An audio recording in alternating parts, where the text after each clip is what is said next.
Now in this week's Bunkai Strategies we're going to have a look at the move in Jitte, where we come out and appear to be grabbing hold of something with your hands wide open like this. So the way this is often presented is that someone's attacking you with a bow staff and you're going to seize it, and then you're going to reverse your grip and take it away from them, raise the knee, and then you go back in. Well, frankly, if I were attacking someone with a bow staff, I wouldn't be presenting it with it completely horizontal. The idea of attacking someone with a big stick is that you swing it and do some damage. And when you train with a bow staff, you do downs and rounds and ups and all sorts of jabs and thrusts. But very rarely do we actually find ourselves pressing the stick this way. So let's discard that and think about how we can use this move from a practical context. First version we're going to look at is the simplest. That big old hook comes in, we're going to stop that, slide that in there and dig this in here. What we do then to reverse the hands is just to turn them over and pull back. Pushing them out again is for the next go.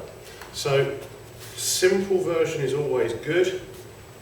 Receiving the hook, you follow the root of the arm and you'll find the head. It's usually there. If it's not there, there's a problem.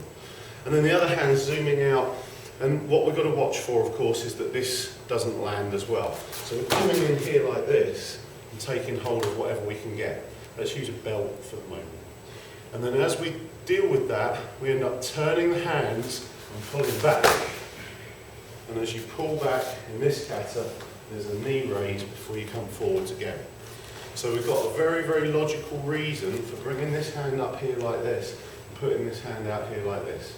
The turn we should do once we've actually got hold of something. Then we'll have a look at something a little bit more tight, a little bit more refined. What we'll do here is we'll start out from this, which means I've got to worry about that one. So little things that teach us whether our application is useful or not. We could of course strike, but looking at this particular move from this particular kata, if I make contact with the inside of the elbow, if I bring this hand around here, it can be seen and responded to. Whereas if I do this, we've already lost. Well, he has. So we've raised the elbow, and the reason that you do that is to take that hand away and buckle the balance. But we do it from here, because this side can't be seen so well. This side can be seen easily. So we do that, and that produces a weakened posture for the attacker. And then we're going to take this and bring it off, and then as we do this, we're going to rotate the hands, and it begins to set itself anyway. As soon as we begin to rotate those hands, that limb is buckled.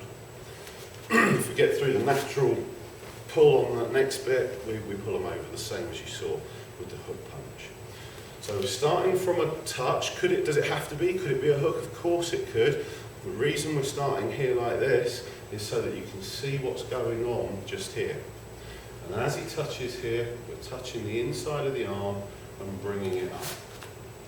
Now, someone who resists is obviously going to start to resist here, pulling their weight inwards and thereby helping to prevent that as well.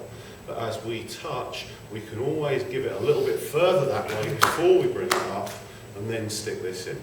Now, if we don't want to take the limb here, then you bring this in here and just attack the body directly. Any touching and circling in this way is going to produce an effect on the body down here. Go lower if you're lower, go higher if you're higher, but the effect, the principle is the same. We're going to disbalance, unbalance, we're going to change their intention, and we're going to attack with the other hand as well. For the sake of the kata, of course, it'll be this way, with this leg forwards while this hand's up and this hand's forwards. It could just as easily be done the other way. The reason I'm leaving a gap is so that you can see what's going on in that little space there. As soon as we do this, we close it all down, and it becomes harder to work out at this kind of range. What we'd really like to do, of course, is show it in class. You're very welcome, come and see us on a course, seminar, and we'll happily explain just quite how these things work.